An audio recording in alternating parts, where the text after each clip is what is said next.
La commande Judith, là, ça fait quand même 5 minutes là, que j'attends. Ben, je sais pas quoi te dire, là, mais je trouve pas ma feuille de notes. Moi, tu as-tu vraiment besoin, ta feuille de notes? Ben oui, j'en ai besoin. L'épreuve obligatoire d'écriture de deuxième secondaire nécessite une bonne préparation. Compléter adéquatement la feuille de notes est donc une étape cruciale que tu ne dois pas négliger. Je vais justement te donner des trucs pour bien réaliser cette tâche. Lorsque tu reçois le dossier préparatoire, tu constates que celui-ci contient la présentation de l'épreuve et du sujet, le destinataire, la tâche d'écriture, les activités préparatoires et le dossier de lecture qui comprend des textes qui présentent des aspects différents d'un même sujet. Avant de lire les textes que le document contient, tu dois réfléchir sur le sujet en répondant à des questions. Ceci se trouve au début du document et du temps sera alloué en classe pour réaliser cette tâche.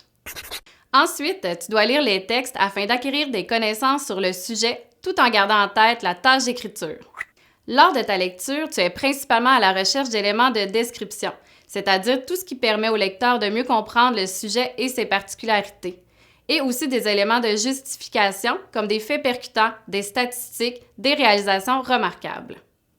Je te suggère de faire au moins 2 lectures des textes et d'utiliser un surligneur pour la description et un surligneur pour la justification. Voici un exemple de tâche d'écriture qui pourrait être présentée lors de cette épreuve.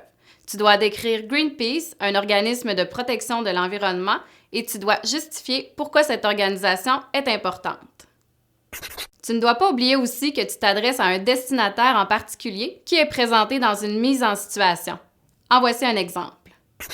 Dans le cadre d'une exposition sur l'environnement, ton texte sera affiché à la bibliothèque de ton quartier. Il pourra donc être lu par des adolescents, des adultes, des personnes âgées, etc. Voici les éléments que tu peux écrire sur ta feuille de notes. Les informations pertinentes, les sources de ces informations, mais tu n'es pas obligé de les mentionner dans ton texte, les réflexions et les réactions suscitées par les textes, les éléments susceptibles d'être utiles pour vérifier et améliorer la qualité de ton texte, comme des notions grammaticales, une liste de mots appropriés pour ne pas répéter le sujet trop souvent, une liste de marqueurs de relations et d'organisateurs textuels, différentes manières d'interpeller le destinataire et la structure du texte selon celle choisie. Après avoir recueilli toutes les informations, tu es rendu à structurer ta feuille de notes. L'important, c'est que l'information y soit claire et que tu n'aies pas de texte préparé d'avance, c'est-à-dire qu'il ne doit pas y avoir de phrases complètes et suivies.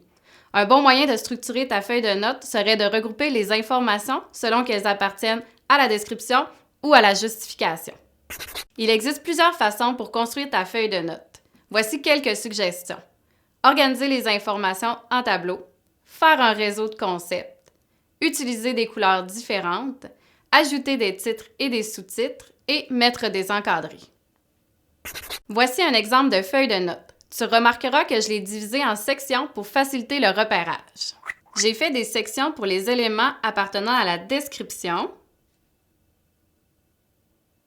et à la justification, pour les reprises du mot Greenpeace, pour le destinataire, pour des proverbes,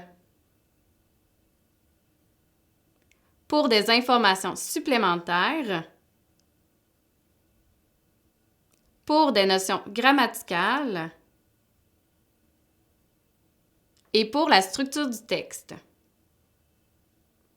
Pour mieux te préparer à ton examen, tu peux consulter notre bibliothèque virtuelle et t'abonner à notre chaîne YouTube. Tu peux aussi nous suivre sur les réseaux sociaux. Tout ce qui permet au lecteur de mieux comprendre le sujet et ses